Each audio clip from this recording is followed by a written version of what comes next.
Ethan Caldwell slid the divorce papers across the marble table with 2 fingers, the way you'd push away a plate of food you never wanted, and laughed.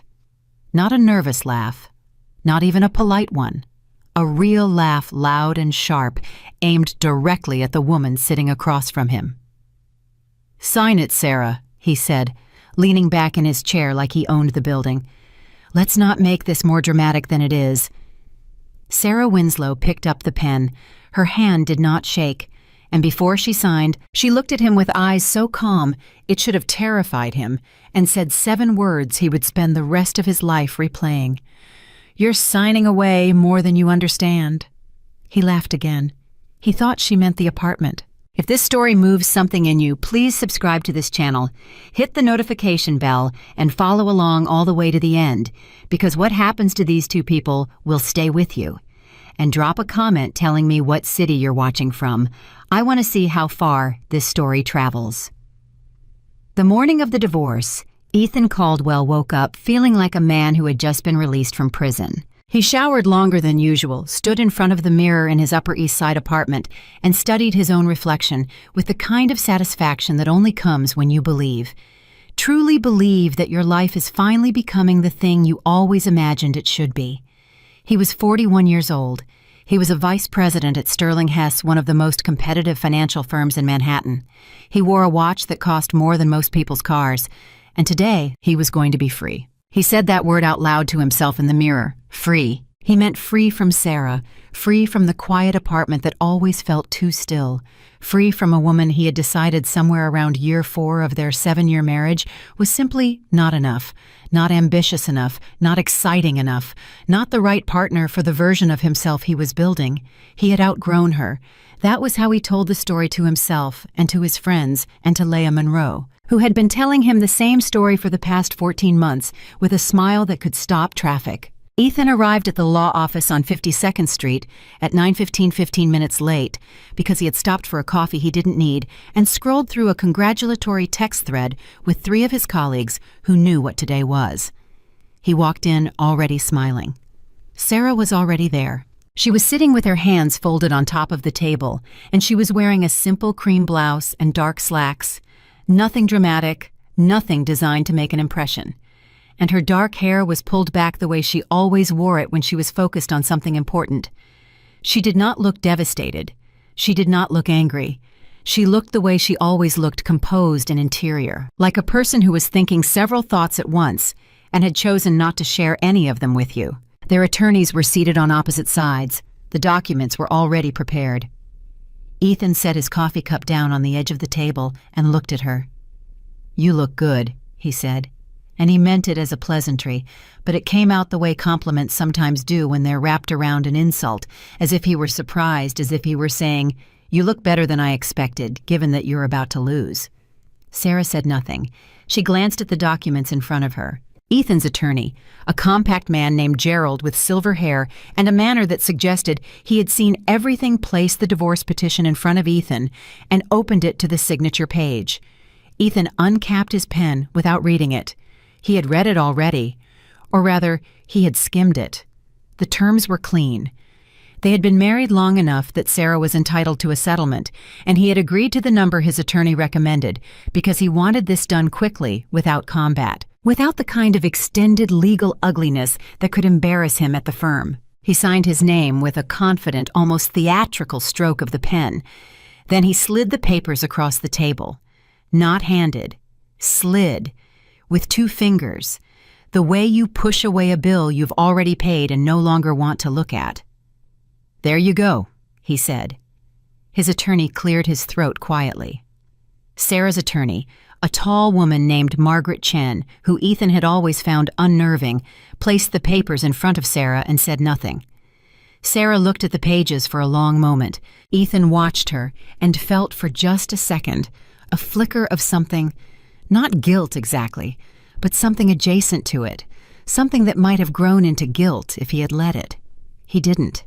Instead, he filled the silence the way he always did with words. "Sarah, I know this isn't easy," he said, settling into the tone he used in board meetings when he was about to deliver bad news, but wanted everyone to feel like it was actually a reasonable outcome. But honestly, we both know we haven't been happy in years. This is the right thing, for both of us." Sarah looked up from the documents. Her eyes met his. "Is that what you think?" she said. "Not emotional, not confrontational, just a question clean and direct." "I think we want different things," Ethan said. "I think we've always wanted different things. And I think you're going to be fine. You're smart. You'll figure it out." She held his gaze for a moment that lasted slightly longer than was comfortable. Then she looked back down at the documents, picked up the pen, and signed. Ethan exhaled slowly. Margaret Chen collected the papers. Gerald did the same on Ethan's side. There were a few procedural exchanges between the two attorneys' documents shuffled and countersigned, the machinery of legal dissolution grinding forward efficiently. Ethan barely tracked it. He was already thinking about the lunch reservation he had made at 11 Madison Park for himself and Leia. He was already composing the text he would send her the moment he walked out of this office. "It's done." But before he sent that text, before he stood up from the table, Sarah spoke again. She had placed her pen down and folded her hands and was looking at him with that same unreadable stillness. "Ethan," she said. "Yeah. You're signing away more than you understand." He looked at her. He waited for more, some clarification, some emotional context, the thing that would explain what those words were supposed to mean. But Sarah simply held his gaze with calm, dark eyes and said nothing else. And then he laughed. He didn't mean to. Or maybe he did. It was the kind of laugh that rises up when you're nervous and don't want to show it, and you convert it into mockery so that it looks like confidence. "Okay," he said. "Okay, Sarah." He stood up, buttoned his jacket, picked up his coffee. "Take care of yourself." She did not say goodbye. He walked out first. The elevator down to the lobby took 45 seconds. Ethan spent those 45 seconds on his phone typing the text to Leia. "It's done." He felt the elevator descend, felt the light shift as the doors opened to the marble lobby, felt the cool rush of the air conditioning against his face. He walked out through the glass doors onto 52nd Street and tilted his head back for just a moment, eyes closed against the November sky. Breathing in the cold air with the private satisfaction of a man who believes he has just made the best decision of his life. He had no way of knowing that in the next 48 hours, every single belief he held about his own power, his own success, and his own future would be methodically and surgically dismantled. He had no way of knowing that Sarah Winslow had not simply signed those papers. She had already moved 3 steps ahead of him. She had been 3 steps ahead of him for years. Inside the law office, as Ethan's footsteps faded down the hallway, Margaret Chen gathered the final documents into a leather portfolio and looked at her client across the table. "It's done," she said quietly. "Are you ready?" Sarah Winslow was already reaching for her phone. "I've been ready," she said. She typed 2 words into a secure messaging application. 2 words that in a private communication channel, monitored by a team of 11 people across 4 cities, constituted an operational directive. Protocol 0. She clicked send. She stood up, smoothed her jacket, and walked out of the conference room without looking back. And outside on 52nd Street, something was already happening. Ethan had just hailed a cab when he noticed the vehicles. 3 of them black and armored and moving with a quiet precision that didn't belong on a Manhattan midday street. They pulled up to the curb in front of the building he had just left, and people on the sidewalk moved instinctively the way crowds part, not because they're told to, but because the presence of something authoritative creates its own gravity. Ethan slowed down. He watched. He couldn't have explained why there was nothing obviously dramatic happening. Men in dark suits were stepping out of the vehicles. The doorman of the building was holding the glass door open with a kind of formal attentiveness that Ethan had only seen directed at certain kinds of people, the sort of people whose arrival requires preparation. Then Sarah walked out, and everything was different. He almost didn't recognize her, not because she looked different. She was wearing the same clothes she had been wearing inside, but because she moved differently. The quiet composure he had always read as passivity, as smallness, as the particular stillness of a woman who had no particular direction, she was going that same quality now registered as something else entirely. As control, as purpose, as the particular bearing of a person who has never, not once, been uncertain about what they were walking toward. The lead man from the vehicles met her at the base of the steps. He was tall, with the straight-backed posture of someone who had spent years in military service before transitioning to private security, and when he spoke to Sarah, he inclined his head slightly. Not a bow. Something more subtle. The instinctive deference of a person speaking to someone whose authority is not in question. Ethan was close enough to hear fragments. He heard the word confirmed. He heard the London team. He heard Sarah say something in response, clipped and precise, and the man nod and immediately reach for his earpiece. And then Sarah looked up. She looked directly at Ethan across the 8 feet of sidewalk between them. He felt for a reason he could not articulate the strong and irrational urge to step backward. She held his gaze for exactly 2 seconds. Then she turned and got into the vehicle. The convoy pulled away from the curb, smooth and quiet and impossibly coordinated, and within seconds it had merged into midday Manhattan traffic and disappeared. Ethan stood on the sidewalk with his cab still waiting and his phone still in his hand, and the text he had been composing to Leia still unsent on the screen. He stood there for longer than he realized. Then he shook his head and got in the cab. He told himself it was nothing, a coincidence. Maybe she knew someone important. Maybe she had made some connection through one of her charity committees. Maybe the whole thing was less significant than it looked. He was good at telling himself these things. He had been doing it for years, smoothing over the moments when Sarah surprised him, flattening them into something manageable, because the alternative was acknowledging that he had spent 7 years married to someone he had never actually understood. He sent the text to Leia. "It's done." Her response came in 11 seconds. Finally. "Tonight we celebrate." He put the phone in his pocket and looked out the cab window at the city moving past and felt the day reorient itself around the version of events he preferred. The divorce was done. He was free. Sarah was in his past. And whatever he had just seen on that sidewalk, whatever that was, it had nothing to do with him. He was wrong, of course. It had everything to do with him. In the weeks that followed, Ethan's life moved forward with the confident momentum of someone who has made a decision and committed to it fully, which is to say, it moved forward, loud and fast, and with the particular carelessness of a person who is not paying attention to what is happening around them because they are too busy celebrating what they believe they have already escaped. He and Leia took a long weekend in the Hamptons. He drank expensive wine and made reservations at the kind of restaurants where the menu doesn't list prices. He let himself be photographed at industry events with Leia on his arm, sleek and spectacular in a way that Sarah had never been and had never tried to be. He told anyone who asked that the divorce had been mutual.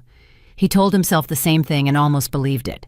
At Sterling Hess, he was riding high. He had just been the lead executive on a mid-market acquisition that had performed well enough to generate real attention from the partners, and there was quiet conversation, the kind that travels through a firm in glances and meaningful silences, suggesting that a partnership track might be opening for him within the year. He worked hard, he networked harder, and he moved through the firm's corridors with the particular self-assurance of a man who has decided that the world is broadly arranged in his favor. He did not think about Sarah, or rather he tried not to, but she kept surfacing small things. He would be in a meeting and someone would reference a company acquisition and his mind would catch on the word in a way it hadn't before. He would read a financial news item about Winslow Capital, a firm he had heard of vaguely, the way you're vaguely aware of weather systems forming on the other side of the planet, and something would shift slightly in the back of his mind, something too indistinct to name. He would remember the convoy on the sidewalk. He would remember the man with the military bearing inclining his head with that particular quality of deference. He would remember Sarah saying, "You're signing away more than you understand." He shook it off every time. He was good at shaking things off. It was one of his genuine talents. What he was not good at, what he had never been good at, though he had arranged his life carefully enough that this deficiency rarely cost him anything, was seeing people clearly, specifically seeing the people closest to him. Because the truth he had been moving through his entire adult life without grasping, was that Ethan Caldwell was not quite the self-made man he believed himself to be. He had narrative of himself that he had been telling for 15 years, a young man from a middle-class family in Ohio who had clawed his way into the Manhattan financial world through sheer intelligence and ambition and the willingness to outwork everyone around him. And parts of that story were true. He was intelligent, he was driven, he had worked extremely hard. But there were gaps in the story, moments where the path had been smoother than it should have been. The loan that had materialized at exactly the right moment during a cash crisis in his early 30s, structured through a financial vehicle Ethan had never fully understood and had not pressed to understand because the terms were favorable and the timing was life-saving. The deal at Sterling Hess that had made his name inside the firm a complex cross-border acquisition that had gone perfectly, almost suspiciously perfectly, at a moment when 3 competing deals in the same space were falling apart around it. The regulatory complication that had surfaced and then disappeared quietly and without explanation 2 years ago, during a period when Ethan had been under significant professional scrutiny. He had told himself he was lucky. He had told himself he was skilled. He had told himself that good things happened to people who worked hard and positioned themselves correctly. He had not asked the question that perhaps he should have asked. Who exactly had been positioning him? At Sterling Hess, 3 weeks after the divorce, a new name appeared in internal memos that circulated among the senior leadership of the firm. Not announced loudly, not flagged with any particular urgency, just a name attached to a filing that indicated a significant acquisition of minority shares in the company's holding structure. The name was Winslow Sovereignty Holdings. Most people at the firm registered it, the way you register a piece of background noise. It was there, it had a certain significance, it would require attention at some point. The CFO and general counsel were aware. The board was informed. Processes were initiated. No one told Ethan, or rather, no one connected the name Winslow to his ex-wife. Because why would they? Sarah Winslow had spent 7 years being the quiet, unremarkable spouse of a mid-level executive. She had attended company events when required, had made polite conversation, had been present and pleasant and entirely unmemorable. She had not made a single move in 7 years of marriage that would have caused anyone at Sterling Hess to understand what she actually was, which was, it turned out, the most powerful potential player in the room. And she had spent 7 years watching. The first person to put it together was not anyone at Sterling Hess. It was a financial journalist named David Park, who wrote a technology and finance column for a publication read by roughly 12,000 people, most of them serious enough about the industry that the column's reach was larger than its subscriber count suggested. David had been tracking the Winslow Sovereignty Holdings move for a story he was developing about private equity positioning in mid-sized financial services firms, and in the process of his research, he had come across a detail that made him pause. He called a contact of his at a Manhattan law firm. He asked a question. He sent Ethan Caldwell an email on a Tuesday morning, 3.5 weeks after the divorce was finalized. The subject line was, "Quick question off the record." Ethan almost didn't open it. He had 16 other unread emails and a meeting in 40 minutes. But something about the subject line, specifically the phrase "off the record," which in his experience always preceded something worth paying attention to, made him click. "Mr. Caldwell, I'm a finance journalist working on a story about Winslow Sovereignty Holdings and their recent positioning in several mid-market financial firms, including Sterling Hess. I understand you were recently divorced from Sarah Winslow. I want to give you an opportunity to comment before publication, and I also want to ask you directly, were you aware of your ex-wife's position within the Winslow Sovereignty Group? Any response would be kept off the record. David Park." Ethan read the email twice. Then he read it a third time. He sat very still for several seconds. He typed back one line, "I'm not sure what you're referring to." And he put the phone down. But his hands, when he pressed them flat against his desk, were not entirely steady. He pulled up his browser and typed Winslow Sovereignty Holdings into the search bar. The first result was the Forbes piece from 4 years ago. The headline was "Inside the Shadow Empire, How the Winslow Family Built a $1 trillion private equity machine that almost no one knows about." Ethan's eyes moved to the subheadline, and then to the photograph beside it. It was a family photograph, formal and old, the kind taken for a corporate anniversary publication. A patriarch in his 80s, silver-haired and sharp-eyed, a woman who was clearly his wife, 2 adult sons, and beside one of the sons, half turned away from the camera in the particular way of someone who prefers not to be photographed, a young woman in her mid-20s with dark hair and a composed interior expression that Ethan knew with the force of a physical impact. He knew that face. He had woken up next to that face for 7 years. He sat at his desk in his corner office at Sterling Hess on the 42nd floor with the Manhattan skyline spread out behind him, and he felt for the first time in longer than he could remember, genuinely afraid. Not because of what Sarah had, not because of the money, the power the empire quietly cataloged in the article he was now scrolling through with hands that would not stop their faint trembling. He was afraid because of a memory. He was remembering a night 4 years into their marriage when he had come home late after a deal that had gone badly and had been sitting at the kitchen table with a glass of scotch and the kind of quiet desperation he almost never allowed himself to feel. And Sarah had come in and sat across from him and asked him simply what was happening, and he had told her more than he usually told her, more than he usually told anyone, because he was tired and scared, and the deal was going to cost him, maybe cost him his position at the firm. And Sarah had listened to all of it without interrupting, and at the end she had nodded slowly and said, "I think I can help you think through this." And over the next 3 hours at that kitchen table, she had walked him through a restructuring of the deal's terms that had been so precise, so strategically elegant, that he had been stunned into silence. He had used her framework. Exactly.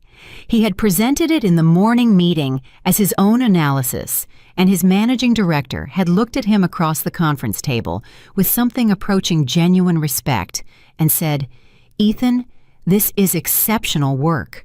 This is the kind of thinking that moves careers forward." And Ethan had said, "Thank you." And he had never once, not once in the years that followed, asked Sarah where that framework came from. He had never asked her how she knew what she knew.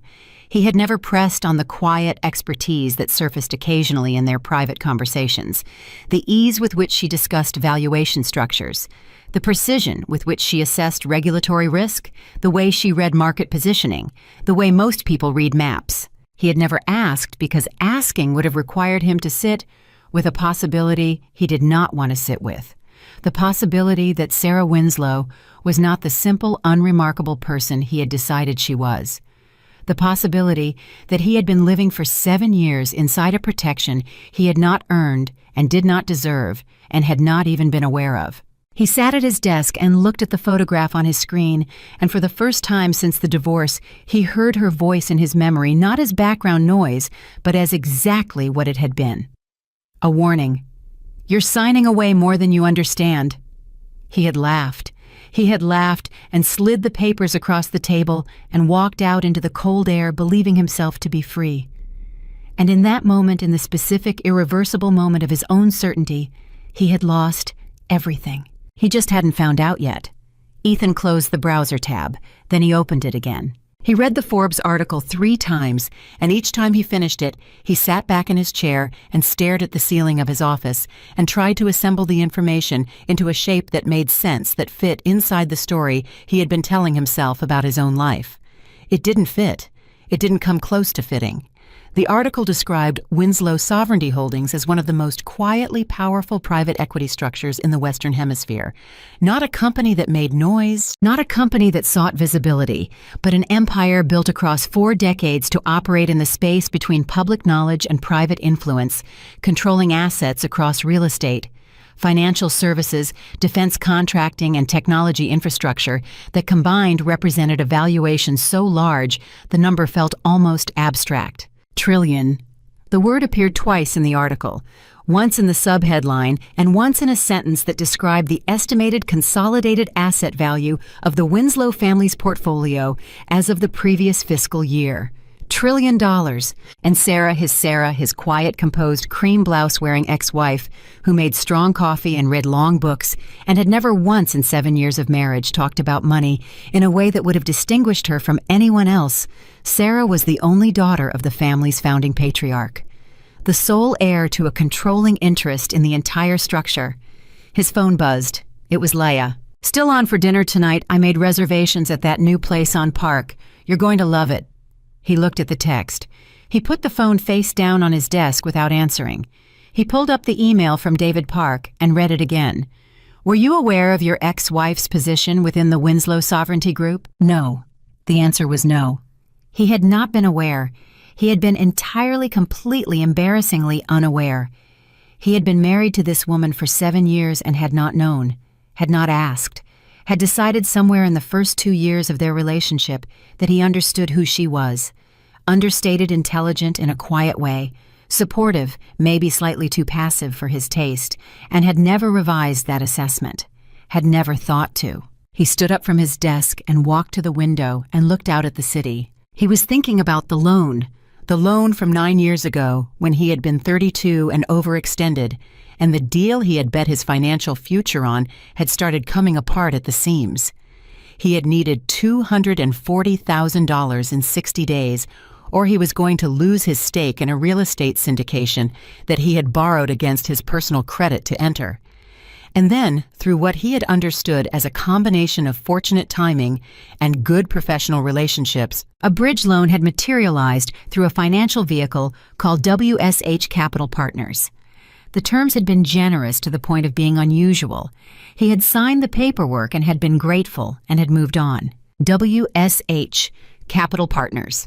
He pressed his hand against the cold glass of the window and felt something shift in his chest. Winslow Sovereignty Holdings. He had been dating Sarah for 3 months when that loan came through. He turned away from the window and sat back down at his desk and picked up his phone and called Gerald, his attorney. Gerald answered on the second ring. Ethan, I need you to pull the original paperwork on a loan I took out 9 years ago, Ethan said. WSH Capital Partners. Bridge Loan 240. I need to know who the beneficial owner of that vehicle was. A pause. Is there a problem? Just pull it, Ethan said. Today, as fast as you can. He hung up. His hands were completely steady now, which was somehow more unsettling than the trembling from earlier. The steadiness of a person who has moved past shock into something colder. Gerald called back at 4:57 that afternoon. The beneficial owner of WSH Capital Partners at the time of your loan, Gerald said slowly, was a holding entity registered in Delaware called Winslow Family Trust, Subaccount 7. Ethan said nothing. Ethan, are you there? Yeah, he said. Yeah, I'm here. He ended the call and sat in his darkening office as the afternoon light faded outside the windows and the city below him shifted into its evening register lights coming on in 1,000 windows, and he thought about Sarah. He thought about Sarah sitting across from him in this very building's lobby 9 years ago in a coffee shop on the ground floor early in their relationship on a day when he had been distracted and tense because the deal was bleeding and he didn't know how to stop it. He had not told her about the deal. He had not talked to her about money in those early months. She had not asked. But she had looked at him across the table with those calm, dark eyes and said quietly, "You seem like you're carrying something heavy right now." And he had made a joke of it, deflecting, because he was not the kind of man who admitted to fear. She had known anyway. She had always known things about him that he didn't tell her, and he had never found this strange, had never traced it back to its origin, because it had felt like intimacy, when in fact it had been, at least in part, something more structured and more considered than that. He was not sure what it meant. He was not sure what any of it meant yet. But he knew one thing with complete certainty. As he sat in that darkening office, he had made a catastrophic error, and he had made it with the confidence of a man who didn't know how wrong he was, which was the most expensive kind of mistake there was. He picked up his phone and called Laya back. "Hey," she said, picking up immediately, her voice warm. "I was starting to think you forgot about me."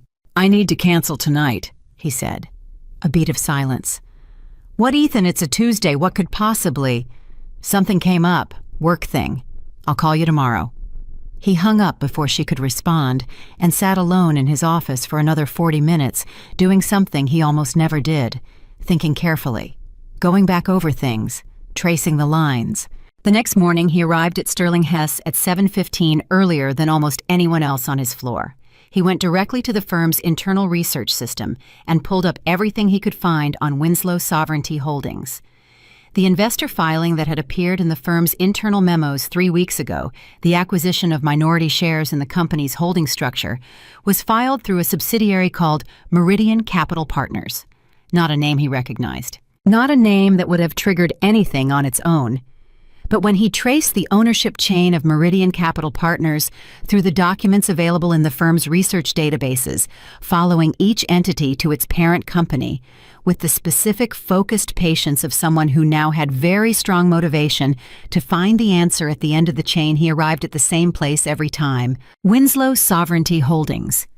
Sarah had already bought into Sterling Hess. She had done it quietly through layers of corporate structure that were almost impenetrably complex. She had done it within 30 days of the divorce. And based on the size of the stake described in the filing, a number that Ethan's trained financial eye translated immediately into a level of committed capital that was not exploratory but directional. She was not done. She was buying in more. He sat at his computer with this knowledge inside him and felt the specific vertigo of a man who has just realized that the game he thought he was playing has a different set of rules than the ones he was using, that the board he thought he understood extends further than he could see, that someone else, someone he had dismissed and underestimated and laughed at across a marble table, had been reading the entire board the whole time while he was looking only at his own pieces. He thought about calling her. He even pulled up her contact in his phone, stared at her name for a long moment. Then he put the phone down. What would he say that he knew? She already knew he would find out eventually. That was probably part of it. Instead, he went to his managing director's office and knocked on the open door. His MD, a sharp 60-year-old named Robert Haynes, who had been in finance for 35 years and had a particular gift for reading a room, looked up from his computer and waved him in. "What's on your mind?" Robert said. Ethan sat down in the chair across from the desk.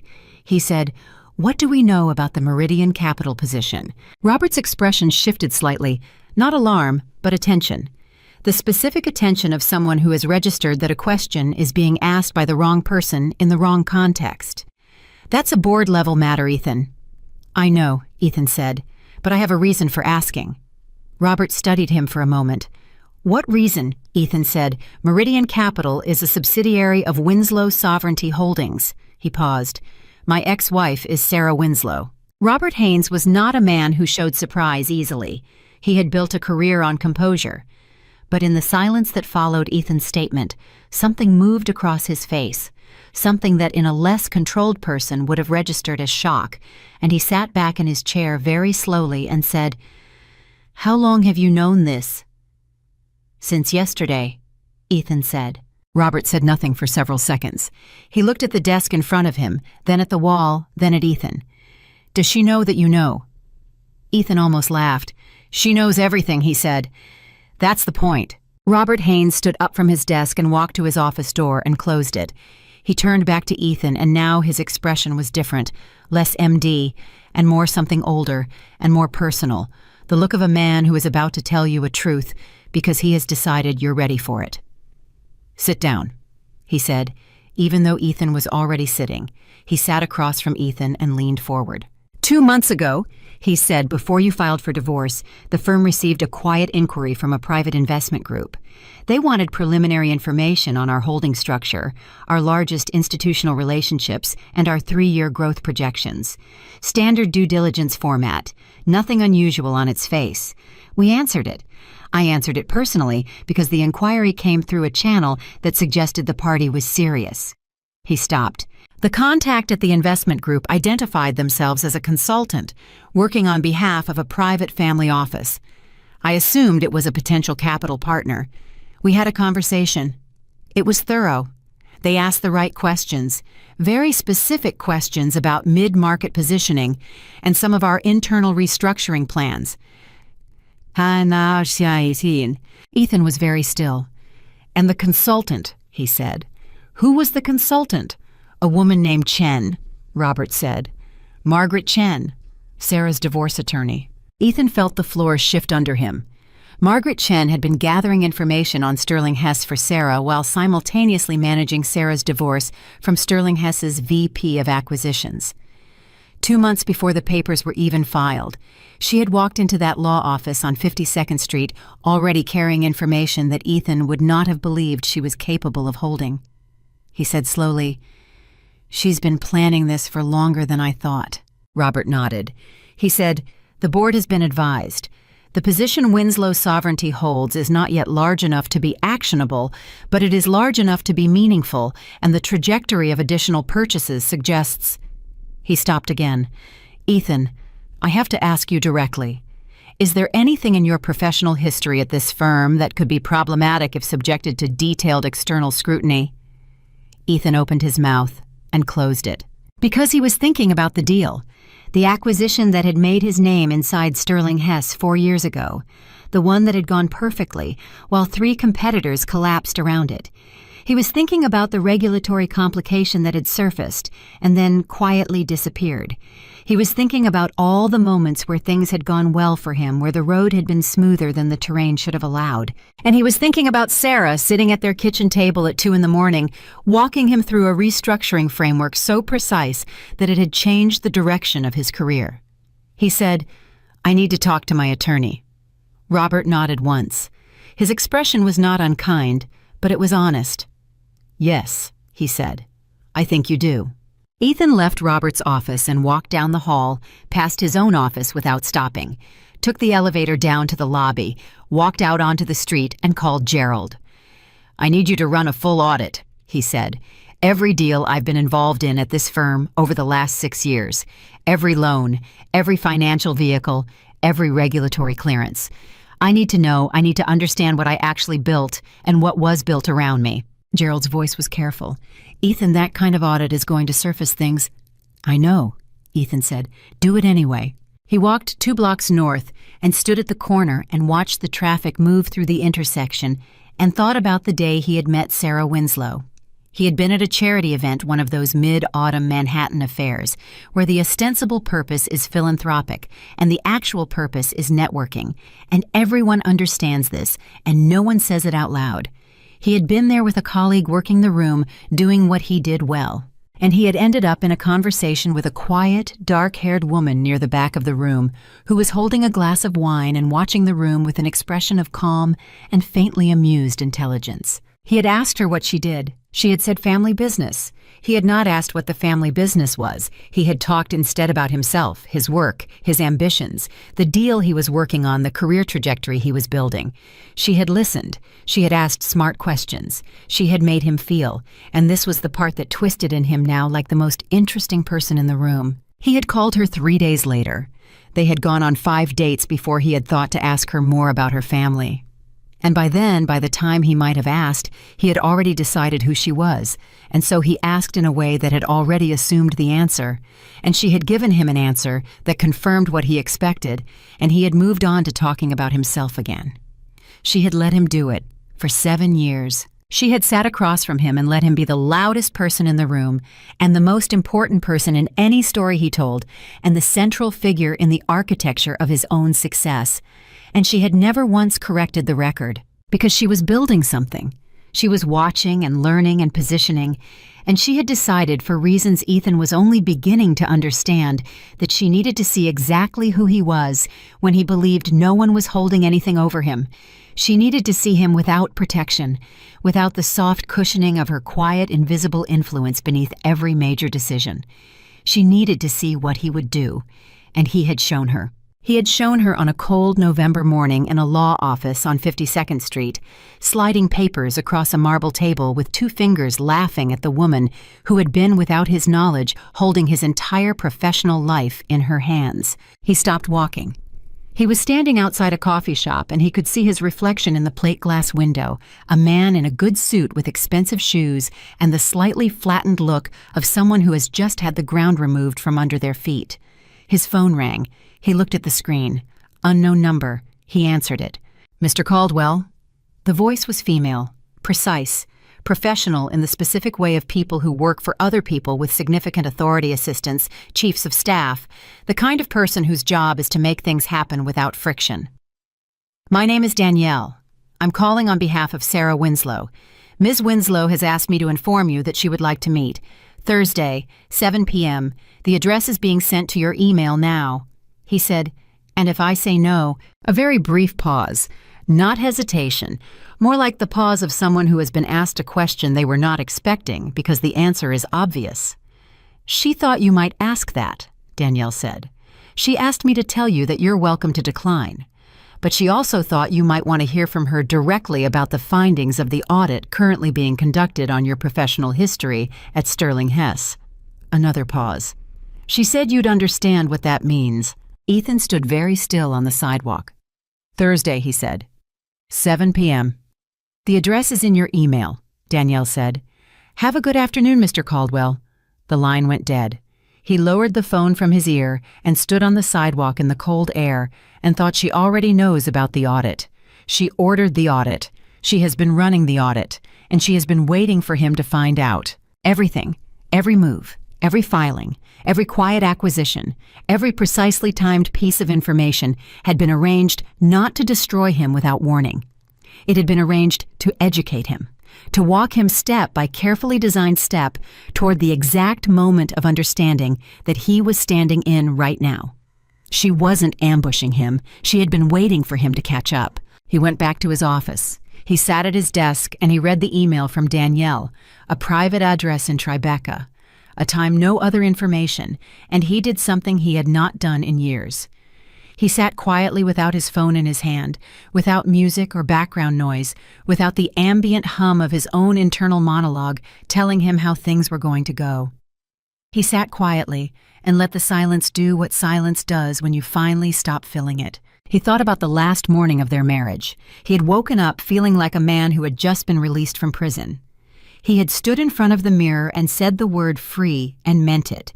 He had meant it because he had believed with complete conviction that what he was walking away from was a limitation, a ceiling on his potential, a quiet, unremarkable woman who did not match the life he was building.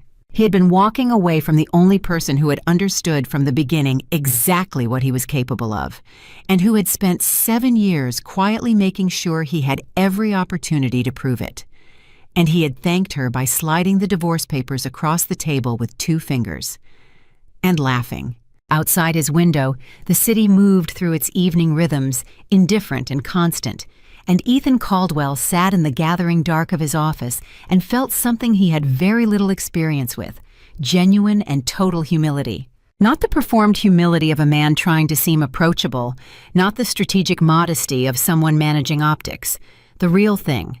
The kind that comes when the entire architecture of your self-image develops a structural crack so large you can feel the cold air coming through it. He had 2 days until Thursday, and somewhere across the city, in a building he had never been invited to, Sarah Winslow was not waiting anxiously. She was not rehearsing what she was going to say. She was not wondering whether he would show up. She already knew he would show up. She had always known exactly what he would do. And that more than anything else, more than the money, more than the power, more than the corporate machinery she had put in motion around him, without his knowledge, was the thing that would keep him awake for the next 48 hours. Not what she had, what she knew. The 48 hours between Tuesday afternoon and Thursday evening were the longest of Ethan Caldwell's life. He did not sleep well. He ate badly. He sat in his apartment, the Upper East Side apartment, that was supposed to feel like a trophy, the physical proof of everything he had earned, and felt the walls of it differently than he ever had before. Not like a trophy, like a set, like a stage built around a performance that had been running for years, and now someone had walked into the theater and turned on the house lights, and he could see the scaffolding. He called Laya on Wednesday morning. She answered on the first ring, which told him she had been waiting. "You've been avoiding me," she said, not a question. "Something's happening," he said. "At work. I need to figure some things out." "What kind of things?" He hesitated. Then he said, "Do you know anything about Winslow Sovereignty Holdings?" The pause on her end was a fraction too long. "Why would I know anything about that?" she said. And in that fraction of a second, in the specific quality of the silence, before her answer, Ethan felt something cold and sharp settle into his chest, because he knew Leia. He had spent 14 months learning her particular rhythms and responses, and what he heard in that pause was not confusion, it was calculation. "Leia," he said slowly, "how long have you known about Sarah?" "Ethan, I don't know what you're—" "How long?" Another pause, longer this time. When she spoke again, her voice had changed registers. The warmth was still there, but it was sitting on top of something harder, the way a thin coat of paint sits on concrete. "I don't see why that matters," she said. "What matters is you and me and the future we've been building." "The future we've been building," he repeated. Something about hearing the words in his own voice made them sound different than they had when she said them. Lighter, less substantial. "Leia, did someone tell you to get close to me? That's an insane thing to ask. Did someone pay you to push me toward the divorce?" She hung up. He sat with the deadline in his hand for a long time. Then he put the phone down and understood something that he had not understood before, something that reoriented the last 14 months of his life into a shape he recognized but had not wanted to see. Leia Monroe had not appeared in his life by accident. The timing, the specific timing of her arrival, her persistence, her particular skill at dismantling his contentment with his marriage while simultaneously convincing him that the discontent was his own natural conclusion, was not coincidental. Someone had sent her. The question was who and why, and whether it connected to Sarah or ran in opposition to her. He spent Wednesday afternoon with Gerald going through documents, and what he found in those hours added itself to the weight already sitting on his chest. 6 years of professional history laid out methodically and visible in it, now visible in a way that had been invisible when he was living inside it, was the shape of an architecture he had not built alone. 3 deals that had succeeded in ways that defied the odds, not because of fraud, not because of anything criminal, but because of information. Because someone had understood the market position, the regulatory environment, the competitive landscape in ways that gave him an edge he had not earned through his own research. An edge that had come from somewhere, from someone. Gerald looked at him across the conference table and said, "Ethan, I've been your attorney for 8 years. I need you to tell me what you want to do with this." Ethan said, "I need to know how exposed I am." Gerald was quiet for a moment. If these deals were supported by non-public information, even indirectly, even through a structure you didn't design or know about, the exposure could be significant. "Significant," Ethan said. "Define significant." Gerald looked at him steadily. "Career-ending," he said. "Potentially criminal, depending on how a regulator chose to characterize the information flows." Ethan nodded slowly. He felt very calm in a way that frightened him slightly. The calm of a person who has absorbed so many shocks in quick succession that the emotional response system has simply gone offline for a period. He said, "She's not going to use it." Gerald blinked. "What?" "Sarah. She's not going to use this against me. Not legally, not publicly." He paused. "If she were going to do that, she would have done it already. She's had all of this information for longer than I have. If destruction were the goal, I would already be destroyed." Gerald considered this. "Then what is the goal?" Ethan thought about Danielle's voice on the phone. "Precise, professional. She said you'd understand what that means." "She wants me to understand," he said. "That's the goal. She wants me to understand exactly what I had and exactly what I threw away and exactly how exposed I am without it." He paused again. "She's not going to destroy me. She's going to educate me." He almost laughed. Even now, even in this, she was 3 steps ahead. He went home and changed clothes and took a cab to the Tribeca address at 6:45 Thursday evening and stood outside the building for a moment before going in. The building was not ostentatious. That was the first thing he noticed. No visible security, no grand entrance, nothing that announced power from the outside. Just a building, a good building. A Tribeca building that spoke quietly of serious money with a doorman who had his name already and sent him up without ceremony. The elevator opened directly into a private floor. Not a lobby, not a reception area, just a wide, clean space with dark floors and the kind of furniture that costs more than most people's cars and is chosen for quality rather than display. A woman he recognized as Danielle met him at the elevator. She was in her early 30s with the composed efficiency of someone who runs the operational details of a significant life. She shook his hand once and said, "She'll be right in." "Can I get you water?" He said yes because he needed something to hold. He stood in that room for approximately 3 minutes. He counted them. He did not sit down because he felt that sitting down would make him feel more vulnerable than standing, which was irrational. But he was running on instinct now, and his instincts had decided that whatever dignity he could preserve in the next hour, he would preserve. Then Sarah walked in. And this time he was paying attention in a way he had never paid attention to her before, with the specific vigilance of someone who has stopped filtering what they see through what they expect to see, and what he saw stopped him. She was wearing a dark blazer and slacks. Nothing elaborate. Her hair pulled back the same way it always was when she was focused, and she crossed the room with the same unhurried quality that he had always read as passivity and now understood completely differently. She moved like a person who has no anxiety about the outcome of this conversation because she has already thought through every possible version of it and made her decisions. She said, "Ethan, not cold, not warm, precisely calibrated. Sit down." He sat.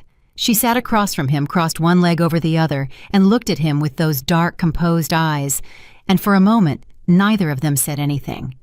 He had the strange experience, strange because he had rarely had it in his life, of feeling that the other person in the room was simply more present than he was, more in command of themselves, more settled in the moment. He said, "How long?" She said, "How long what, huh? How long were you planning this?" She considered the question without hurry. "The word planning implies I had a fixed endpoint in mind," she said. "I didn't. I was responding. When you filed for divorce, I made decisions about how to respond." "And before the divorce?" he said. "The loan, the deal 4 years ago, the regulatory clearance 2 years ago. How long were you managing things I didn't know were being managed?" She held his gaze. "Does the specific number matter?" "Yes," he said. 5 years, she said. "Give or take." He absorbed that. 5 years. For 5 years, Sarah Winslow had been quietly and precisely supporting the infrastructure of his professional life without his knowledge, from inside a marriage he had dismissed as a limitation on his potential. "Why?" he said. She tilted her head slightly. "Why did I help you?" "Yes." "Because I wanted to," she said, simply, without drama. "Because I believed in what you were capable of when you were operating at your best. Because in the early years of our marriage, before you decided you had outgrown me, you were extraordinary at what you did, genuinely extraordinary, and it seemed wasteful to watch that go unsupported." Something moved in his chest, something that was not quite guilt and not quite grief, but occupied the same neighborhood. "That's not—" He stopped. "That's not a normal thing to do in a marriage." "No," she agreed. "But we weren't a normal marriage. We were never quite what you thought we were." He said, "And Leia—" Something shifted in Sarah's expression. Not anger she seemed to have processed through anger into something steadier, but a kind of decisive clarity. "Leia Monroe has a financial relationship with a man named Victor Crane. Victor Crane has been trying for 4 years to acquire influence over Sterling Hess through channels that don't require public disclosure. He identified you as the most productive point of leverage inside the firm, someone whose decisions affected deal flow, whose judgment the senior partners trusted, and who could be, under the right circumstances, separated from the stabilizing influence that was keeping his professional decisions grounded. Ethan was very still. "She was working for someone who wanted to destabilize me." "She was working for someone who wanted to destabilize the firm," Sarah said. "You were the mechanism. Your divorce from me removed a layer of structural protection you didn't know you had. That was the goal." He felt sick. Does Leia know who you are?" "She knew enough," Sarah said. "She knew you were married to a woman with financial connections she couldn't fully identify. She didn't know the full scope. Victor Crane didn't know the full scope either. No one who wanted to use you as a lever had any idea that removing me from your life would trigger the response it triggered." For the first time, something that might have been private satisfaction moved across her face. "That was somewhat enjoyable," she said. He almost laughed. He almost actually laughed, and he didn't, because he was not sure yet whether he had earned that. "What happens now?" he said. She uncrossed her legs. She leaned forward slightly, and her tone shifted, still precise, but with a different quality, now less historical, more present. "The Meridian capital position in Sterling Hess will continue to grow," she said. "Within 6 weeks, Winslow Sovereignty will hold a controlling interest. The board has been informed. There will be a full restructuring." She paused. There will also be a comprehensive audit of all deals conducted by the Acquisitions Division over the past 7 years. When that audit is complete, certain findings will require personnel action. He said, personnel action. Hearing the corporate language applied to himself was its own particular experience. Your position as VP will not survive the audit as currently structured, she said. That's not punitive. It's factual. The audit will surface information about how those deals were supported, and in the context of a newly structured firm under new controlling ownership, retaining someone in a senior role with that kind of audit finding attached to them is not defensible. He nodded slowly. And you're telling me this now because you have a choice, she said. You can fight it. You can hire more attorneys, and you can contest the audit findings, and you can make this extremely expensive and public and long. And at the end of that process, given what I know and what can be documented, you will lose, and you will lose publicly, and there will not be much left of the career you've built. She paused. Or, she said, you can accept the restructuring, accept a reassignment within the firm, work under supervision, participate in the audit transparently, and give yourself the chance to actually understand what you're capable of when you're doing it honestly. He looked at her. The woman he had dismissed, the woman he had mocked, the woman he had slid papers across a table at with 2 fingers laughing. He said, "You'd keep me in the firm." "Yes." "Why?" She looked at him for a long moment, and when she spoke her voice was not soft, it was honest, which is a different thing. "Because I wasn't wrong about you," she said. "I was wrong about a lot of things, but not about that. You have real ability, Ethan. You have always had real ability. It's just been buried under so much performance and ego and status chasing that even you can't find it anymore." She paused. "I think you can." He sat with that. Outside, the city hummed its indifferent Thursday evening hum, and Ethan Caldwell sat in a Tribeca room with the woman who had been holding his life together without his knowledge, and felt something he had not felt since he was very young, before the ambition had calcified into armor. He felt seen. Accurately, unflatteringly, precisely seen. And it was the most disorienting and the most honest experience he could remember. He said, "And Leah Victor Crane, being handled," Sarah said, "flat, final, no elaboration required." He said, "What does that mean specifically?" "It means that the information about Ms. Monroe's financial arrangements with Mr. Crane has been provided to the relevant regulatory authorities," she said. "It means that Mr. Crane's attempt to acquire influence over Sterling Hess through unofficial channels will receive official attention. It means that by the time the Meridian Capital restructuring is complete, neither of them will be in a position to affect anything at the firm." She paused. "Or anywhere near it." He nodded. He said quietly, "I should have asked you who you were in the beginning. I should have asked." She looked at him. Something in her expression shifted. Not forgiveness, not yet, but something adjacent to it. Something human and tired and old. "You asked," she said. "I remember. 3rd date. You asked what my family did." She paused. "You answered your own question before I finished the sentence. You said something in finance. I bet everyone in New York is in finance. And then you told me about your deal." He remembered. He remembered because he could hear himself doing it, hear the specific confident rhythm of a man performing his own narrative, talking over the answer to the question he had just asked. He closed his eyes for 1 second, opened them. "I'll accept the restructuring," he said. She nodded once. No triumph in it, no performance. "One condition," he said. She waited. "I want to understand what I actually built," he said. "Not the version I've been telling, the real version, what I did and what was done around me. I want the full picture." She held his gaze, and something moved across her face that was different from everything else, not professional, not strategic, just human. "That," she said, "is the first intelligent thing you've said since you walked in here." He almost smiled. She stood up. The meeting was over. Danielle appeared from somewhere in the periphery with his coat and a card with follow-up details for the restructuring process. Ethan stood and took the coat and held it for a moment. He said, "One more thing." She stopped. "The night at the kitchen table," he said. 4 years ago, the deal restructuring. You walked me through the whole framework in 3 hours. I took it to the morning meeting and presented it as my own thinking." He paused. "I'm sorry, specifically for that. I'm sorry I took it without credit, and I'm sorry I never thought to wonder where it came from." She looked at him. The silence between them held something complicated, years of it compressed into a handful of seconds.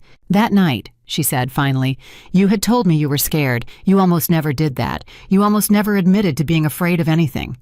A pause. "I remembered that." He nodded. He walked to the elevator. The doors opened. He stepped inside, and just before they closed, he heard her say very quietly, "The Meridian Gala is in 3 weeks. The Obsidian Group announcement will be made there." A pause. "You should come." The elevator doors closed. He descended alone through the building, and by the time he reached the lobby and stepped back out into the Tribeca night, something had shifted in the architecture of how he carried himself. Not defeat, not resignation. Something more difficult and more real than either of those. The beginning of honesty. He stood on the sidewalk and did not take out his phone. He did not text anyone. He did not fill the silence with noise. He stood and breathed the cold air and let the understanding settle into him at the pace it needed. He had been offered a way forward, not an easy one, not one that preserved any part of the image he had built, but a real one built on accurate ground, and there was something in that, something he had not expected to feel that was close to relief. Somewhere across the city, he knew Leah Monroe was about to have a very different kind of evening.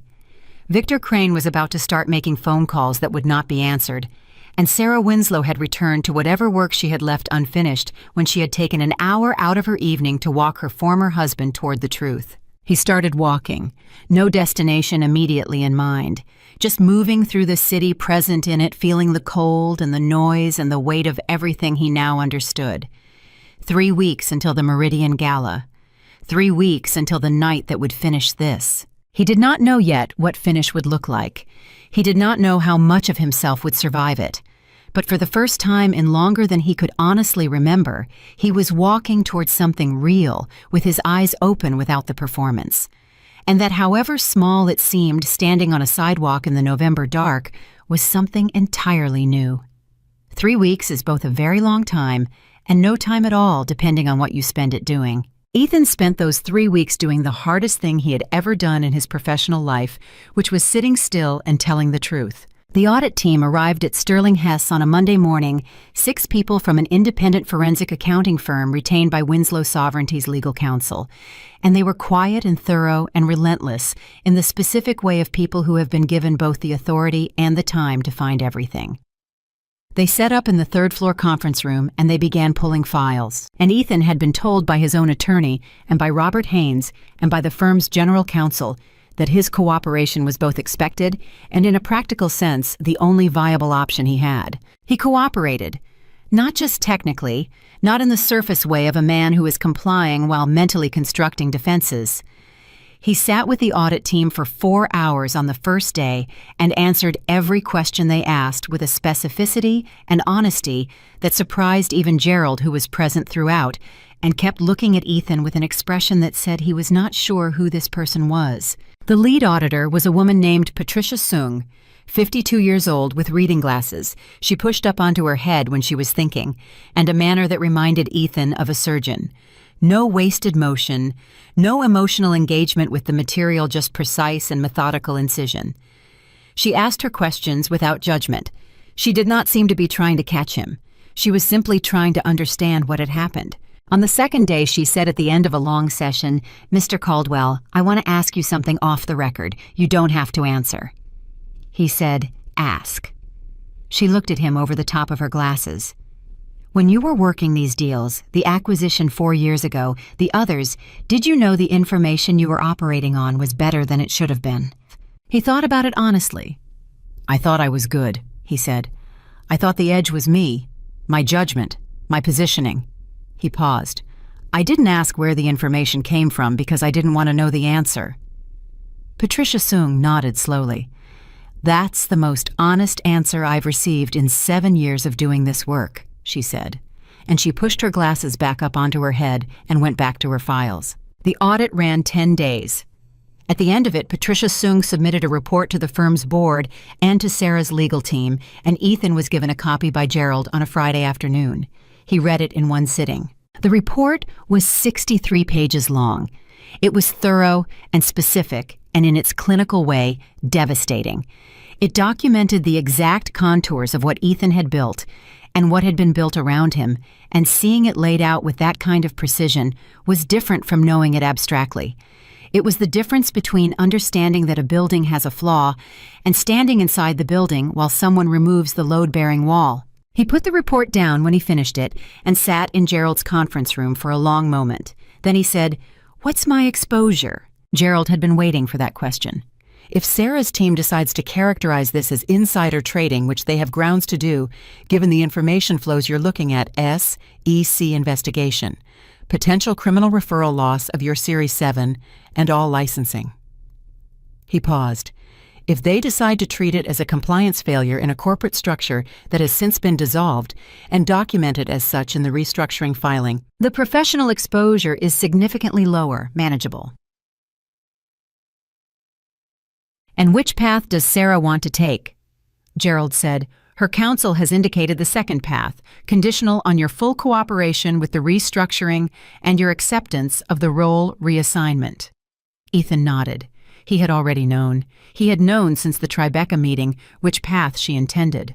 But hearing it confirmed through the formal legal channel made it real in a different way. "Tell them I accept," he said. The reassignment notification arrived at his office the following Monday.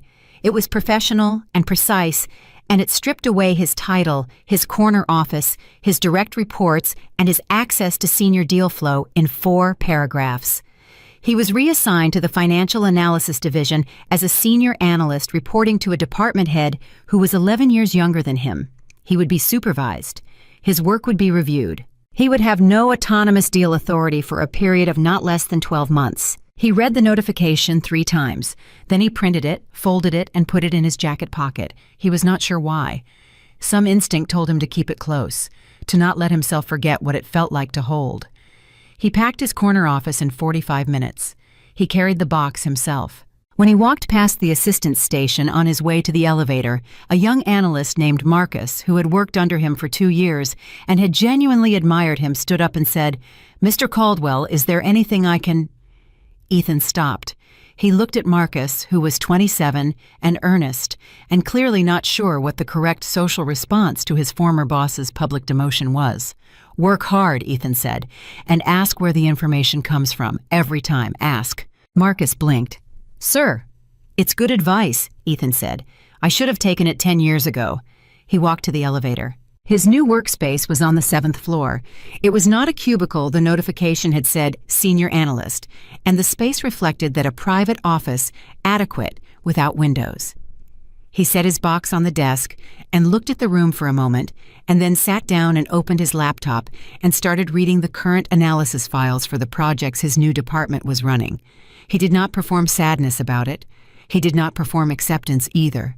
He just started working. The first week on the 7th floor was disorienting in the specific way that genuine demotion always is, not because of the work itself, which he found he could engage with at a level of precision that surprised him, but because of the social geography. People he had worked beside for years passed him in the hall and looked at him with expressions that mixed sympathy and distance, and the particular careful neutrality of colleagues who are not sure what your situation means for their own. He had been that person before, the one calculating what someone else's fall meant for the surrounding dynamics. He had not known what it felt like to be the one falling. It felt, he discovered, like being very clear about what mattered and what didn't. The small performances that had consumed enormous energy, the careful management of perception, the constant calibration of how he was being read by the people around him, became irrelevant overnight. He had already been read. The reading was done. Everyone knew what had happened. And on the other side of that exposure, stripped of the scaffolding of status, he found something unexpected. He found that he was actually very good at financial analysis. Not supported. Good, not edge good, not operating with information. He shouldn't have good. Actually good.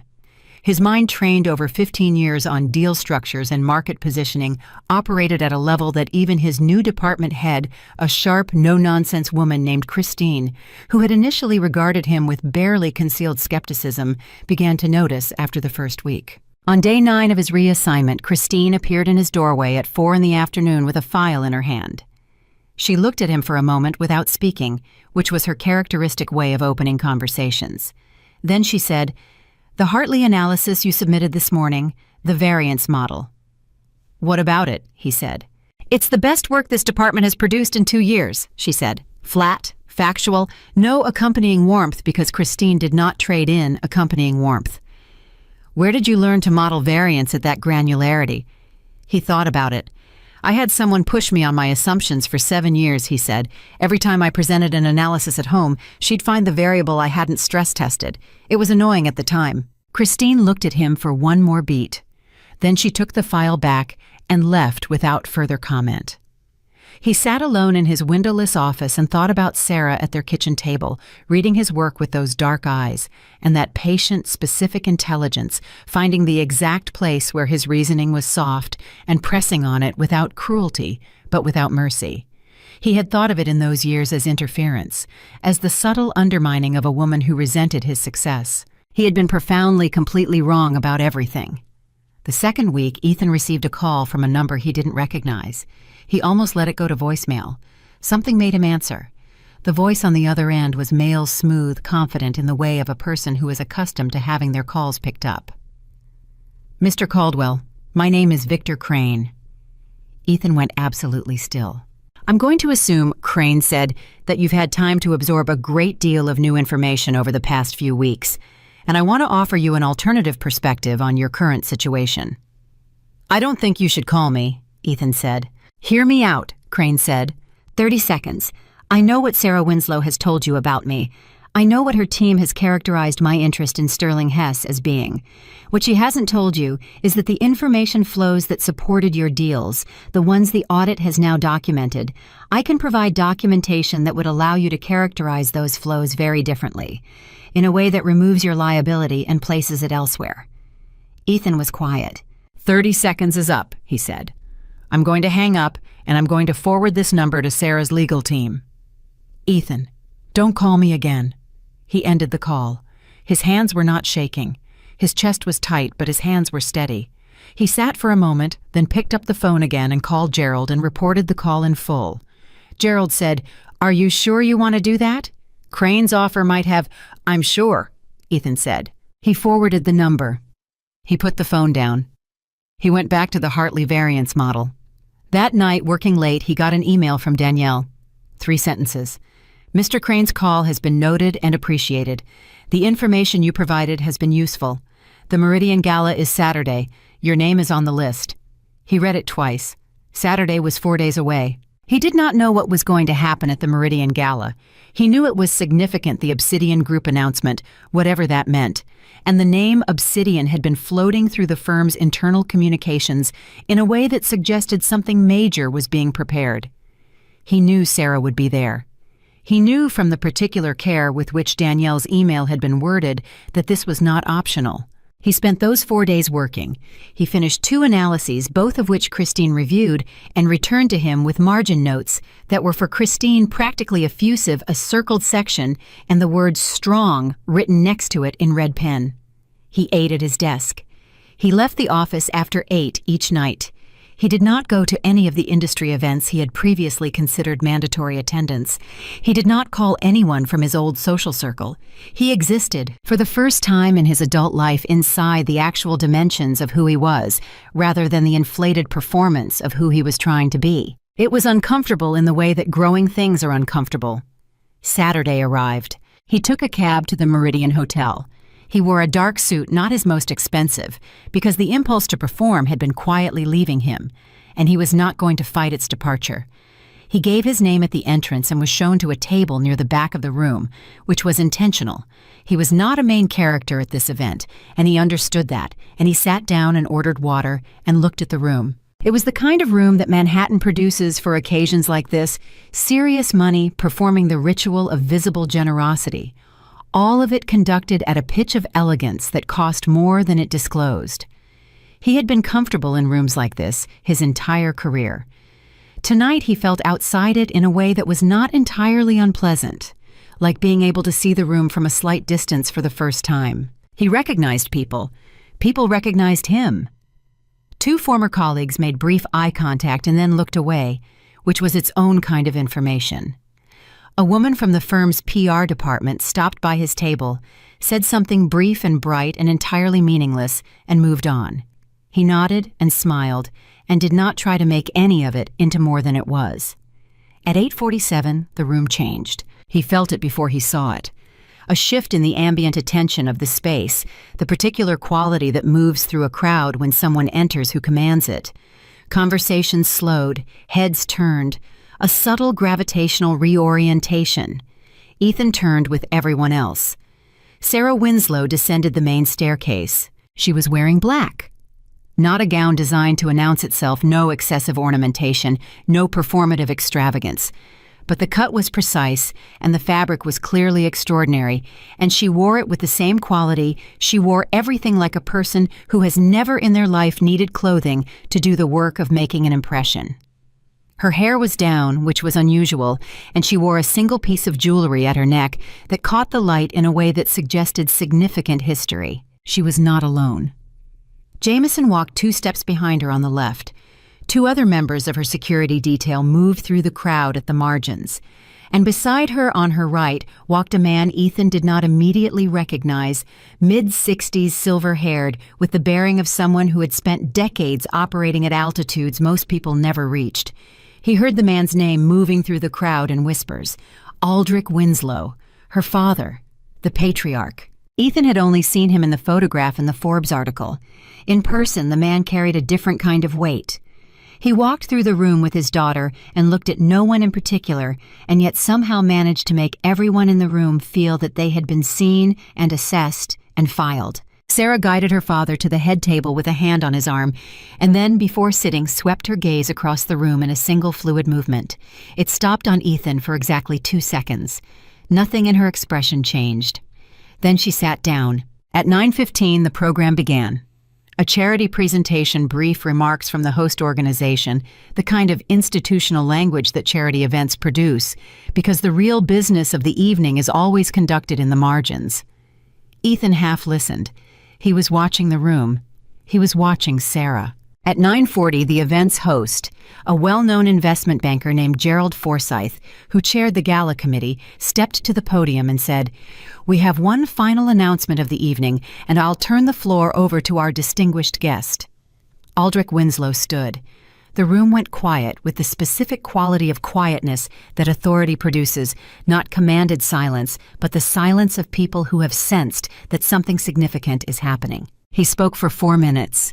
His voice was measured and dry and completely certain of itself. He described the Obsidian Group, its history, its structure, its investment philosophy, in terms that were precise enough to be informative and broad enough to be appropriately discreet for a public setting.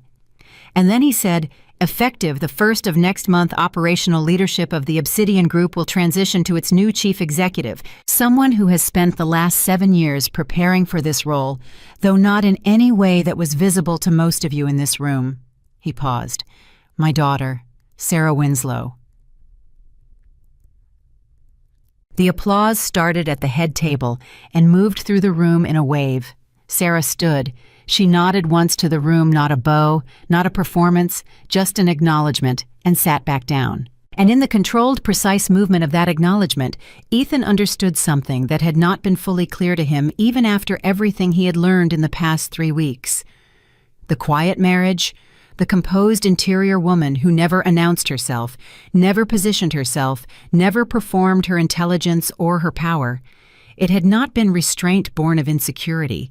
It had been preparation.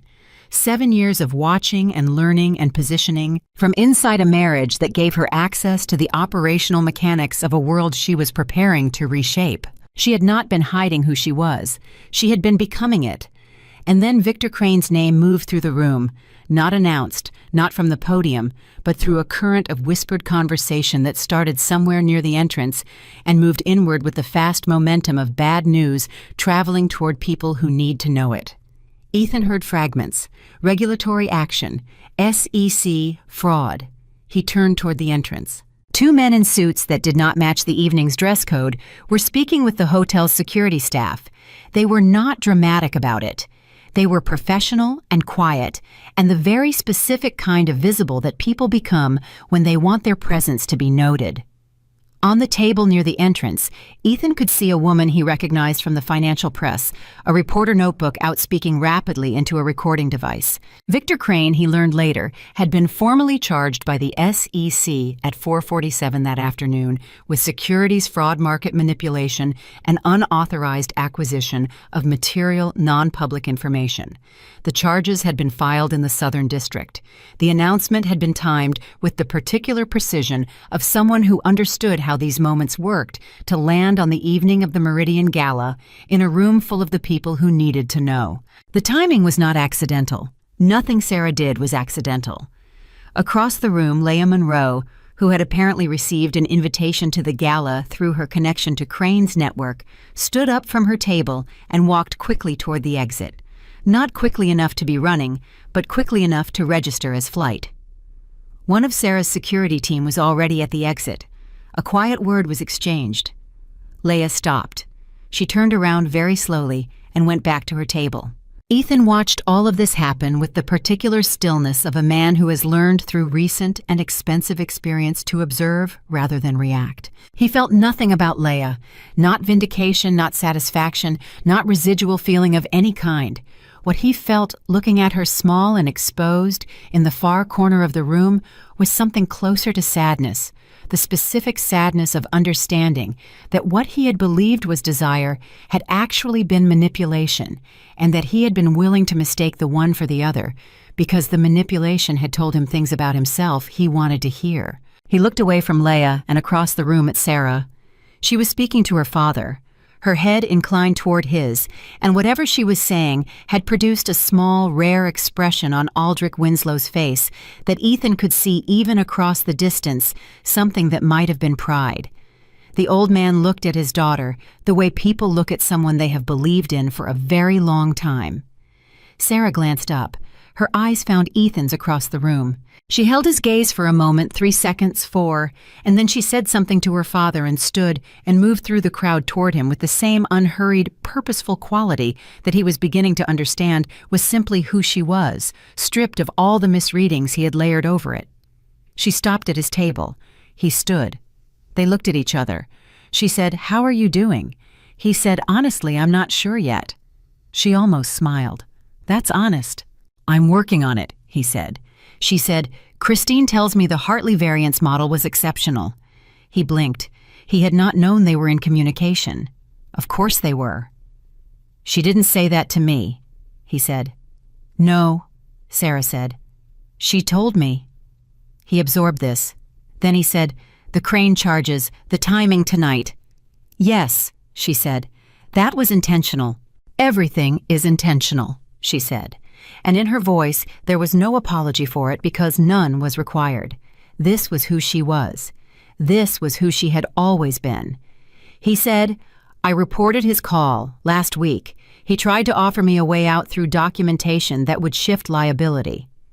Something moved across her face. Genuine and unguarded real surprise quickly mastered. "I know," she said. "I got the report." "I want you to know I didn't think about it," he said. "I didn't weigh it. I just know, immediately." She looked at him for a long moment, and what was in her eyes in that moment was not warmth exactly, and not forgiveness exactly, but something that occupied the territory between those things. Recognition, the acknowledgement of a person who has seen someone do something they were not sure they were capable of. "I know," she said again, quietly. "That's why you're still here." She moved to leave. He said, "Sarah." She stopped. He said, "I know this doesn't fix anything. I know there's no version of an apology that covers the actual scale of what I got wrong, but I need to say it once clearly, without asking you for anything in return." He paused. He looked at her directly. I'm sorry. For the table. For the laugh. For 7 years of not asking the right questions because I was too busy listening to myself talk. She was quiet for a moment. The room continued around them, noise and movement, and the ambient business of the evening, but in the small space between them something settled. She said, I heard you. Not I forgive you, not it's okay, not the performed absolution that would have let him off the hook and cost her something real. I heard you. It was he understood exactly the right thing. She walked back to her father's table. He watched her go. He sat back down and finished his water and sat alone in the elegant noise of the Meridian Gala and thought about everything that had happened in the weeks since a November morning when he had walked out of a law office feeling like a free man. He was not free now in the way he had meant that word. He was under supervision and audit and professional restructuring and the weight of a genuine accounting of who he had been. But he was free. He was beginning to understand in a different and more difficult and more durable sense. Free from the performance, free from the scaffolding, free from the version of himself that had required an invisible architecture of support to stand upright and had never known it. He did not feel good about any of it. He felt for the first time in as long as he could honestly remember real. And real he was discovering was not comfortable. It was not glamorous. It did not come with a corner office or a table at 11 Madison Park or a text from someone beautiful telling him he had already won. Real was a windowless office on the 7th floor and a variance model, and a woman who looked at him across a crowded room and said, I heard you, and meant it more precisely than anyone had meant anything to him in years. He sat with that until the evening ended. Then he stood up, put on his coat, and walked out into the cold Manhattan night to begin the only thing left, the actual work. The actual work, it turned out, was nothing like what Ethan had spent 15 years calling work. What he had called work before was performance with a productive outcome. It was the management of perception, the navigation of relationships, the careful calibration of when to speak and when to be silent, and how to position every action inside a narrative that served his upward trajectory. He had been genuinely skilled at that kind of work. He had mistaken that skill for something deeper than it was. What he did now in the windowless office on the 7th floor of Sterling Hess was different. It was quieter. It required a different kind of attention, not the broad social room-reading intelligence he had always relied on, but something more interior. The ability to sit with a problem without performing his way through it. The ability to be wrong in the first draft and fix it in the second, without treating the wrongness as a threat to his identity. He was not good at this immediately. He had spent too many years being good at things immediately, or at least appearing to be, which had amounted to the same thing. The first month on the 7th floor was full of moments where he caught himself reaching for the old reflexes the confident assertion made before the analysis was complete, the instinct to manage Christine's perception of him rather than simply doing the work and letting the work speak. Every time he caught himself doing it, he stopped. He backed up. He started again. Christine noticed. She did not say anything directly because Christine was not a person who narrated her observations. But she started giving him more complex assignments, not as reward exactly, as test. The assignments grew in scope and difficulty at a pace that told him she was watching his responses as much as his outputs. He did not fail the tests. 6 weeks after the Meridian Gala on a Wednesday morning in early December, Christine appeared in his doorway with a file and her characteristic opening silence. He looked up. She said, "The Paragon restructuring, I need a lead analyst. The timeline is 8 weeks, the complexity is significant, and the senior team's current capacity is stretched." She paused.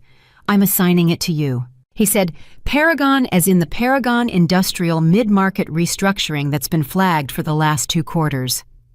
"Yes. That deal has regulatory dimensions that haven't been fully mapped," he said. "Whoever leads the analysis is going to need to build the framework from scratch." "Yes," she said again. He looked at her. "Why me?" Christine looked back at him with the direct, unadorned honesty that was simply her natural register. "Because you built a variance model 3 weeks ago that our best senior analyst said he wished he'd written, and because you've been here 6 weeks and you haven't tried to impress anyone once." She paused. "That's unusual. I find it useful." He almost said thank you. Instead, he said, "I'll need full access to the regulatory correspondence file." "It's being sent to you now," she said, and she left. He turned back to his computer and felt something move through him that was not pride in the old sense, not the inflating performance-hungry pride that had driven him for 15 years, but something quieter. The specific satisfaction of being given a hard thing because someone believed based on evidence that you could do it. It felt better than anything he could remember feeling in a very long time. He called Gerald that evening, not about the audit which had been formally closed with the characterization Sarah's team had indicated compliance failure in a dissolved corporate structure documented and filed no criminal referral. About something else. He had been thinking about it for weeks and had been waiting until he was sure. "I want to make restitution," he said, "for the deals. Whatever benefit I received from the information, flows that I shouldn't have had access to. I want to calculate the actual financial benefit and make it right. Donate it. I don't care where. Find the right vehicle and let me know the number." Gerald was quiet for a moment. "Ethan, the audit closed without liability. You're not required to—" "I know I'm not required to," Ethan said. "That's not why I'm doing it." Another pause. Then Gerald said slowly, "All right, I'll start putting numbers together." "Thank you," Ethan said. And he meant it in a way that was uncomplicated and direct, without the layer of social management he usually applied to expressions of gratitude. He put the phone down and went back to the Paragon files. He did not tell Sarah about the restitution decision. He had thought about it, had considered whether she should know, and had concluded that telling her would convert a private act of accountability into a performance of accountability, which would make it into the wrong thing. He did not need her to know. He was not doing it for her perception of him. He was doing it because the alternative, carrying the knowledge of what those deals had actually been built on without doing anything about it, had become something he could not live inside comfortably. And comfort, he was learning, was no longer the standard he was applying to his decisions. The question he was learning to apply was different. Not does this serve me? Not how does this look? But is this true? It was a harder standard. It produced harder choices. He was beginning to understand that this was not a flaw in the standard. It was the point. January arrived cold and fast. The Paragon restructuring consumed him in the way that serious work consumes a person who is fully present to it, not the frantic, image-driven busyness of his old life, but a genuine, deep engagement that made the days go by in a different rhythm. He worked long hours, not because he was performing dedication, but because he was actually interested, actually absorbed, actually discovering that the thing he had always been best at, the specific analytical intelligence that had gotten him into rooms he had no business being in before Sarah's invisible support had been there to keep him, was still there, and was, when stripped of the performance wrapper, sharper than it had ever been. He produced the Paragon framework in 7 weeks instead of 8. Christine reviewed it over a weekend and called him Monday morning at 8:15. "This framework is going to the board," she said. "Okay," he said. "Not for their information," she said. "For approval. They're going to implement it." He was quiet for a moment. "Christine, I'm a senior analyst under supervisory restriction. My work goes up through you for review."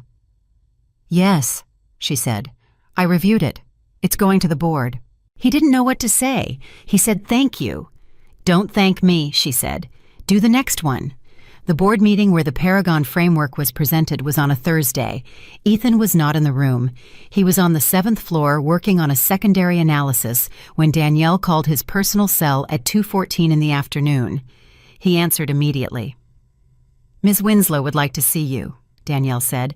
"This afternoon if you're available, the Tribeca office." He looked at the work on his screen. He saved the file. He said, "What time?" 4 o'clock, Danielle said. He was there at 3:58. This time he did not feel the need to stand when he was waiting. He sat on the chair Danielle indicated, and he was calm, in a way that was different from the forced calm of their first meeting, which had been the calm of a man trying to control his fear. This was simply calm. The particular stillness of someone who has stopped trying to manage outcomes and has started trusting the work. Sarah came in at 4:02. She was in the middle of a day, he could tell from the slight distraction in her initial expression, the way she was closing off one conversation before opening another, and she set a tablet on the side table and sat across from him and looked at him for a moment before speaking. "The Paragon framework," she said. Yes, he said. Robert Haynes presented it to the board this morning, she said. It's being adopted in full. The implementation team starts next week. She paused. The board asked who developed it. He waited. Robert told them, she said. There was a discussion. He said, what kind of discussion?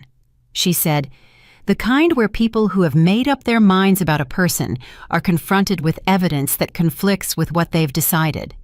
She paused. It was productive. He said, Sarah, I need to ask you something directly. She waited. The supervisory restriction, he said, the 12-month minimum. Is it a minimum or is it actually the timeline you intend? She looked at him steadily. Why are you asking? Because I'm not asking to get out of it early, he said. I want to be clear about that. If the answer is 12 months, I'll work the 12 months and I won't raise it again. I'm asking because I want to understand what the actual threshold is, what you're actually watching for. Not the timeline, but the thing the timeline is supposed to produce. Something in her expression shifted. It was subtle, and he would have missed it 3 months ago, but he was paying attention now in a different way. What moved across her face was not surprise. Exactly, she was rarely surprised, but something like recalibration. The expression of a person who has encountered something they hadn't fully anticipated. She said, You've changed the question. I've changed how I ask it, he said. I'm not sure I've changed the question. She was quiet for a moment. Then she said, What I'm watching for is not a timeline. It's a pattern. The pattern of a person who has stopped performing accountability and started practicing it. She paused. The restitution. He went still. How do you know about that? Gerald is also my firm's outside counsel for certain matters, she said. He has disclosure obligations. He absorbed this. He should have expected it. He hadn't. I wasn't doing that for you to know about it. I know, she said, and the way she said it, quiet, direct, without embellishment, told him she believed him. That's why it matters. He said, And the pattern? Am I demonstrating it? She looked at him for a long moment. The afternoon light was changing outside the windows. He couldn't see from where he was sitting, and the office held a particular quality of stillness that felt to him like the stillness of an important moment being given the space it required. She said, Yes. One word, unhesitating. He exhaled. She said, I'm not lifting the restriction today. I want you to understand that. The process has integrity, and the integrity matters. I understand, he said. But I'm going to bring a proposal to the board next month, she said. A modified role, still supervised, still with accountability structures in place, but with deal access restored at the mid-market level, with your name attached to the work you produce. She paused. If the board approves it, it will be because of what you've built in the past 8 weeks, not because of any other history. He said, That's the right way to do it. She almost smiled. Yes, she said. It is. He stood to leave. Then he stopped because there was something else, something he had been carrying for months and had not found the right moment for, and he understood with the specific clarity that comes when you have learned to recognize important moments that this was it. Can I ask you something personal? He said. She nodded once. When did you know, he said, that you were going to leave, that the marriage was over? She was quiet. It was a different quality of quiet from her professional silences, more interior, more considered. When she spoke, her voice was the same precise, composed voice it always was, but something underneath it was more exposed. The night of the kitchen table, she said. 4 years ago, the deal framework. He frowned. That was 3 years before we divorced. Yes, she said. He looked at her. You stayed 3 more years. I stayed, she said, because I hadn't decided that leaving was the right thing. I stayed because there were moments, not enough of them, but real ones when I could see who you actually were underneath everything. And I kept hoping that person would decide to show up consistently. She paused. He didn't. He felt the truth of that settle into him without defending against it. The night of the kitchen table, she continued, you took everything I gave you and you walked into that meeting and presented it as your own and you never mentioned it again. Not that day, not the next day, not ever. And what I understood in that silence was not that you were dishonest. You didn't think of it as dishonest. That was the thing. You genuinely didn't register that there was anything to attribute. Because in your internal world, I wasn't quite real enough to credit. And she stopped. That was the night I understood that no matter how long I stayed, I would never be real to you. Not the way you needed to be real to the people who mattered. He could not speak for a moment. He let the weight of it sit where it belonged. Then he said, "I see you now." She held his gaze. "I know," she said. "That's the tragedy of it. Not cruel, not intended to wound, just honest in the way she was always honest, which was completely. You see me now when there's nothing left to do with it." He nodded. He accepted that. He did not try to argue against it or convert it into something more hopeful than it was, because doing so would have been the old impulse, the impulse to manage the narrative, to find the version of the story where he came out ahead, and that impulse had cost him enough. "Okay," he said, quietly. "Okay." He walked to the elevator. The doors opened. She said, "Ethan." He turned. She said, "You finally stopped trying to impress the world." A pause. "Now you might survive it." The doors closed. He descended alone and walked out into the January cold and stood on the sidewalk for a moment, breathing, letting the air do what cold air does. Wake you up.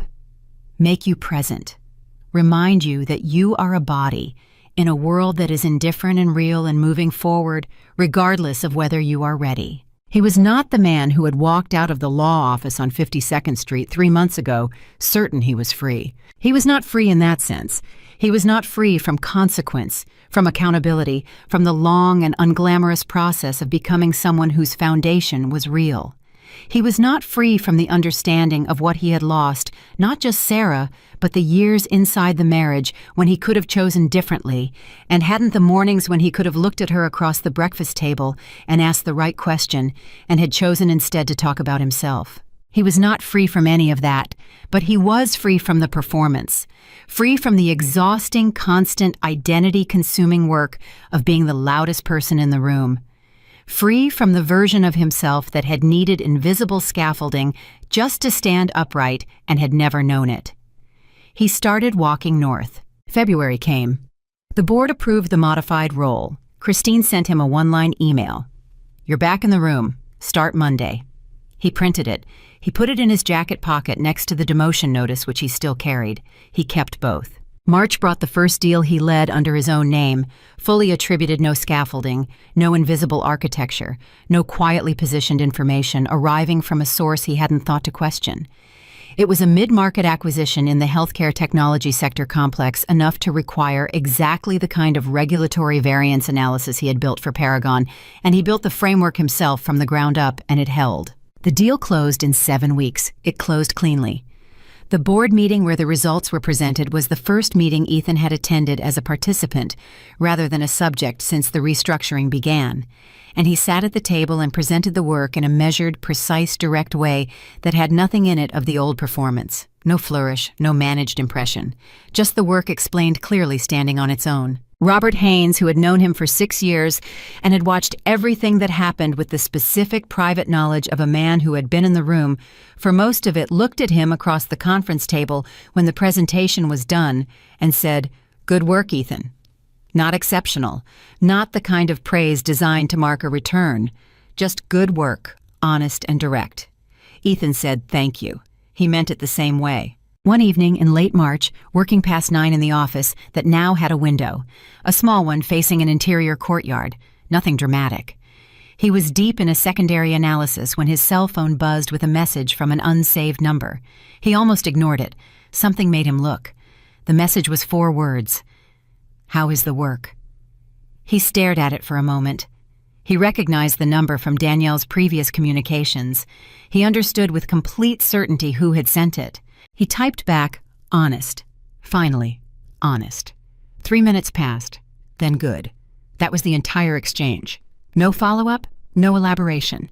He put the phone down and went back to his analysis and worked until 10:15, and then shut down his computer and walked out into the city night and felt the specific texture of a life that was smaller than the one he had imagined for himself and more real than anything he had actually lived. He had lost the corner office. He had lost the title.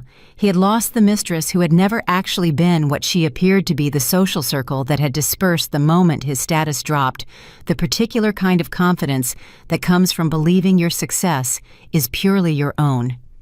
He had lost the illusion of himself that he had spent 15 years constructing with such care and such investment and such total failure to notice what it was costing him to maintain it. What he had found in the place where all of that used to be was harder to name and harder to photograph and harder to perform at a charity gala. It didn't have a title or a view or a table at 11 Madison Park. It didn't make his phone buzz with congratulations from people who needed something from him. What he had found was this: a mind that he actually trusted, doing work that he actually owned inside a life that was actually his. He had not lost a wife. He had lost an illusion. The comfortable, expensive, carefully maintained illusion of a man who believed he had built something solid, when in fact he had been standing on ground that someone else had quietly, invisibly, and with extraordinary care been holding together for him. And Sarah Winslow, the woman he had dismissed and mocked and slid papers at with 2 fingers and laughed at across a marble table, had done the hardest thing that power can do. Not destroyed him when she could have, not forgiven him when he hadn't yet earned it, but held the structure long enough and then removed it precisely enough that he had been forced to build something real in the space where the illusion used to be. That was not a small thing. That was in fact the largest thing anyone had ever done for him. He walked home through the March cold with his hands in his pockets and the city moving around him, indifferent and constant and real. And he did not feel like a king, and he did not feel like a man who had won. He felt like a person who had finally, after a long and costly detour through someone else's idea of his own life, arrived at the beginning. And this time he intended to build something that could stand on its own. True power, he now understood, was never loud. It was never performed across a marble table with a dismissive laugh and a 2-fingered slide of paper.